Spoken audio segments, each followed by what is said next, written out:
Connaissez-vous l'histoire du petit chaperon rouge? Bien sûr que oui, tout le monde la connaît. Mais connaissez-vous la version oubliée du grand public? La version plus réaliste, comme je l'appellerais. Alors, laissez-moi vous raconter. Cette version commence de la même façon que la version d'origine.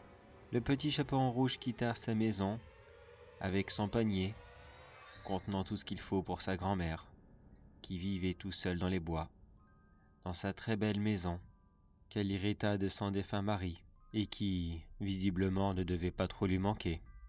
Pour aller la voir, le petit chaperon rouge passa par un petit raccourci que lui avait recommandé un ami, mais déconseillé sa mère. Il faut dire qu'elle a maintenant la quinzaine. Elle est un petit peu forte tête, mais tout à fait normale pour une ado de cet âge. Son chemin se passa très bien, elle ne rencontra personne. Mais pourtant, un loup était là. Il la regardait passer, et il l'entendait fredonner qu'elle allait apporter ce panier à sa grand-mère. Le loup n'était pas bête.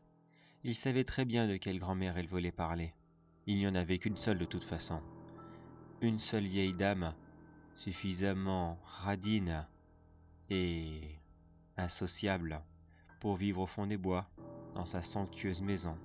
L'animal resta quand même prudent. Les temps étaient très durs pour lui. Il ne voulait pas risquer de se battre ou de faire peur à ce petit dîner, car ses enfants en avaient tellement besoin. Non, à la place, il courut dans les bois et arriva à la maison de la grand-mère en premier. Son idée était simple, prendre sa place et attendre le chaperon rouge. Quand il entra dans la maison, par chance pour lui, elle était complètement vide.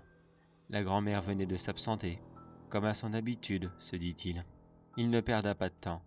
Il se bricola un costume rapide, avec les vêtements et le peu de maquillage qu'il trouva. Il se mit dans le lit et fit semblant d'être la vieille dame. Lorsque le chaperon rouge arriva chez sa grand-mère, elle ne sonna même pas.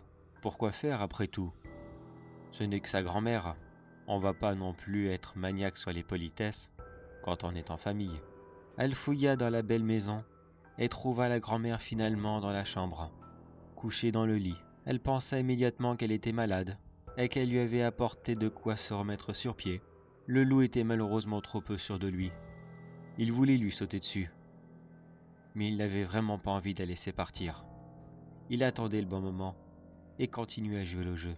Quand le chaperon rouge ouvra son panier, elle y sortit une très belle tarte.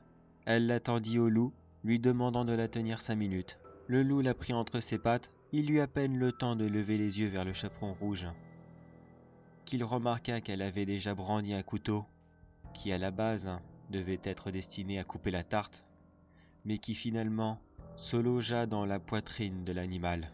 Un énorme hurlement se fit sentir de lui, mais le chaperon rouge était tellement excité par son acte qu'elle ne fit même pas attention aux cris de l'animal. Elle recommença, une fois, 2 fois, 3 fois, jusqu'à ce qu'elle n'entende plus rien. Le loup tomba du lit et gisa dans une énorme mare de sang. Elle se dit que ça y est, cette vieille pourrie était enfin partie. Une saloperie de plus ou de moins dans ce monde, ça ne changera rien, mais pour elle et sa famille, ça serait le début d'une bien meilleure vie. Cette vieille radine ira enfin nourrir quelqu'un, les asticots, et eux vivront enfin heureux avec l'argent qui aurait dû leur être mérité. Mais pas le temps non plus de faire la fête. Elle avait peur que quelqu'un la remarque.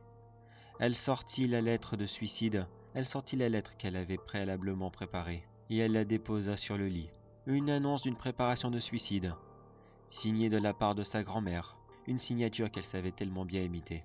Grâce à cette lettre, elle pensait être lavée de tout soupçon. Elle n'avait qu'à dire qu'elle était arrivée au mauvais moment, et qu'elle l'avait trouvée déjà comme ça. Mais malheureusement, elle n'eut pas le temps de la déposer sur le lit et de mettre en scène son suicide improvisé, car le nouveau copain de la grand-mère entra dans la pièce à ce moment-là. Un chasseur du coin, un grand homme dans la cinquantaine, encore très bien baraqué pour son âge. Il n'avait certainement pas eu beaucoup de mal à séduire la vieille dame, qui devait être en manque d'amour depuis la disparition de son défunt mari. Il vit ce que le chaperon rouge avait fait. L'homme entra dans une colère noire. Le chaperon rouge bien sûr essaya de s'expliquer, de dire que cela n'était pas elle, qu'elle l'avait trouvé ainsi. Mais rien ne collait, et l'homme n'était absolument pas dupe. Surtout que la vieille dame, comme il la connaissait bien, n'avait absolument aucune tendance suicidaire.